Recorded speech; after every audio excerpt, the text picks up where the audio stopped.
damage ang box niya, guys. So, pero tignan natin yung ano niya sa loob. Parang hindi naman damage siya. Wow! So, may free lamp na rin siya.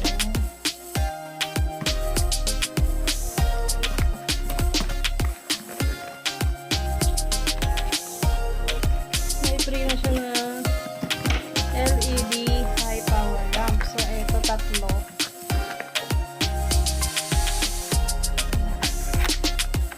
So, hindi naman siya na-damage. Hindi naman baka.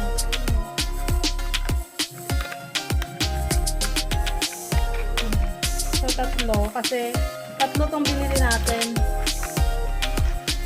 And then, ito yung pinaka-ano niya. So, ito yung mga tools. And then, ito yung magsisilbing palawit na siguro. So, ganito yung style niya, guys. Pero mo kung dito siya. Para dito siguro siya. And ito yung pinaka-lagayan ng ilaw.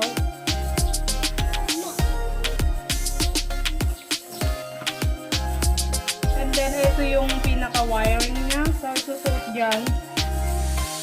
Susuot dyan. So, ipapa-install ko na lang mamaya doon sa akin. So, ganyan na magiging pinaka-ano.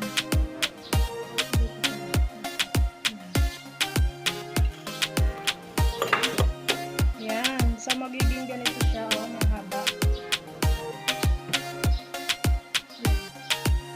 And then, lalagay yung ilaw dito.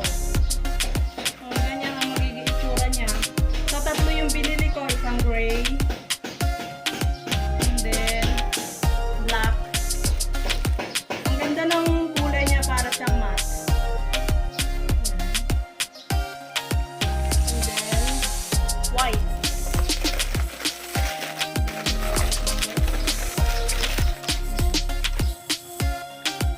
So later on, papakita namin kung paano use it. Tsaka ito yung mga tools niya. So, I just add dito yung ikakabit natin sa ceiling. And then, meron siya ito. Yung kung saan natin ilalagay yung ilaw. Yan. So, ito ilalagay muna sa wall. Ito. Tapos, ilalagay yung ganito. Dito. Yan. Ganyan siya. Okay. So, later, pag dumating na yung ating magkakabit, mag-i-install, papakita ko na lang sa inyo. So, ayun lang ang laman ng box. At syempre, ito yung meron ding guide para ikabit.